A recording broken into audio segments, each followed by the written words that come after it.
Question suivante de Francis Georges.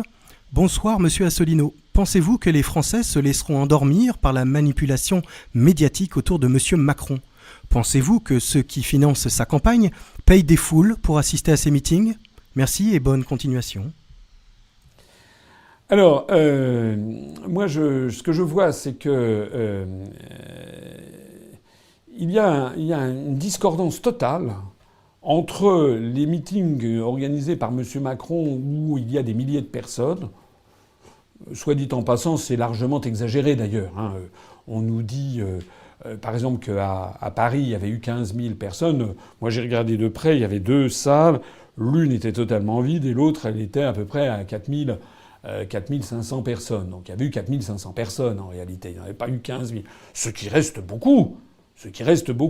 Voilà. C'est comme, pareil, on a vu M. Fillon récemment qui a fait un meeting où il a annoncé, je crois, 12 ou 15 000 personnes. Je connais la salle.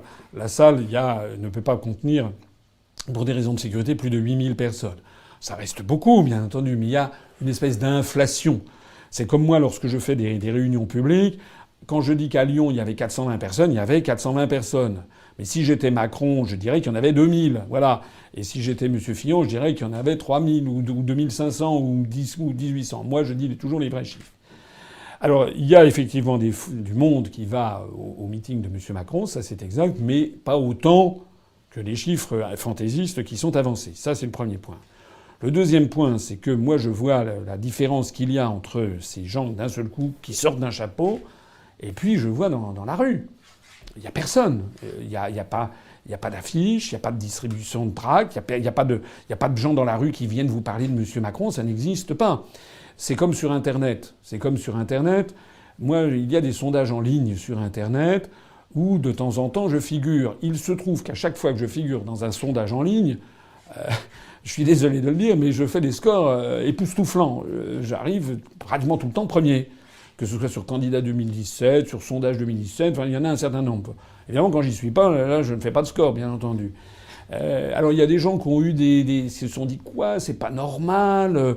En fait, il doit utiliser des moteurs de recherche. Donc, ces espèces de sondages en ligne ont fait en sorte que désormais, soit on ne peut plus voter qu'une fois, soit on ne peut plus voter qu'une fois par jour.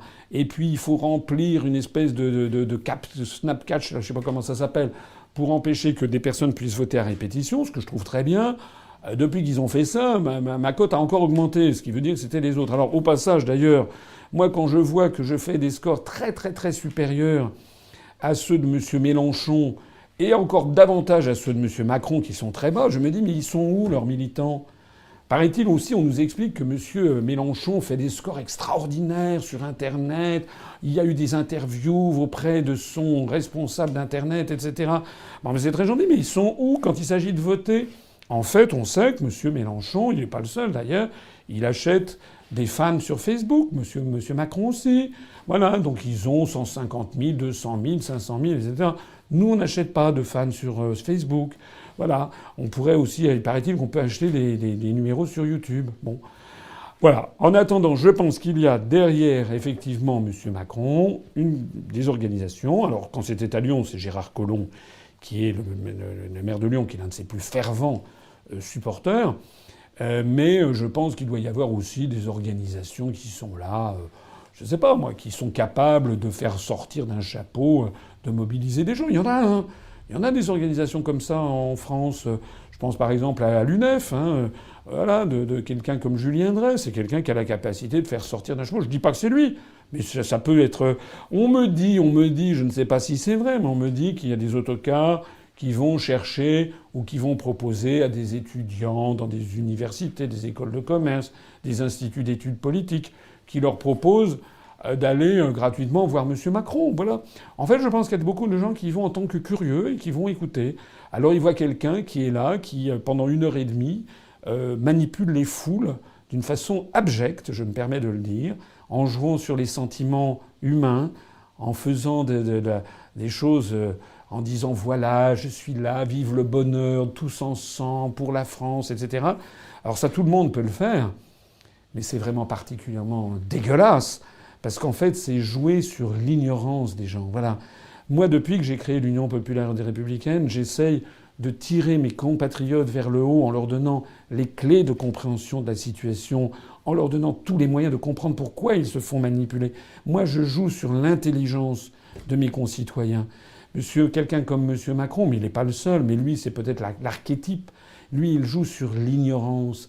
Et il joue sur le fait qu'à partir du moment où quelqu'un va entendre un homme politique lui montrer une photo de Gaulle et dire « Voilà, vive moi avec le bonheur, il faut envoyer tous les autres, je suis au-dessus du clivage droite-gauche », les gens vont dire « Ah ben c'est très bien, je vais voter pour lui », parce qu'en plus, il y a effectivement tout le concert des grands médias. Effectivement, la situation est grave. Nous avons affaire, je le dis dans une de mes conférences, dans plusieurs d'ailleurs, mais dans une de mes conférences qui s'appelle « Comment sortir la France du désastre en 2017 », j'explique que la guerre numéro 1 qui est livrée aux Français, c'est une guerre livrée par les grands médias, par les propriétaires de ces grands médias, qui livrent une guerre aux Français pour les décérébrer, pour les empêcher de réfléchir. En fait, c'est une guerre du troisième millénaire. Voilà. À vous tous, de vous mobiliser. Et moi, ce que je vois aussi, ça c'est quand même la bonne nouvelle, c'est quand même de plus en plus de gens qui nous rallient et de plus en plus de gens qui parlent de l'UPR et de ma candidature. C'est quand même bon signe.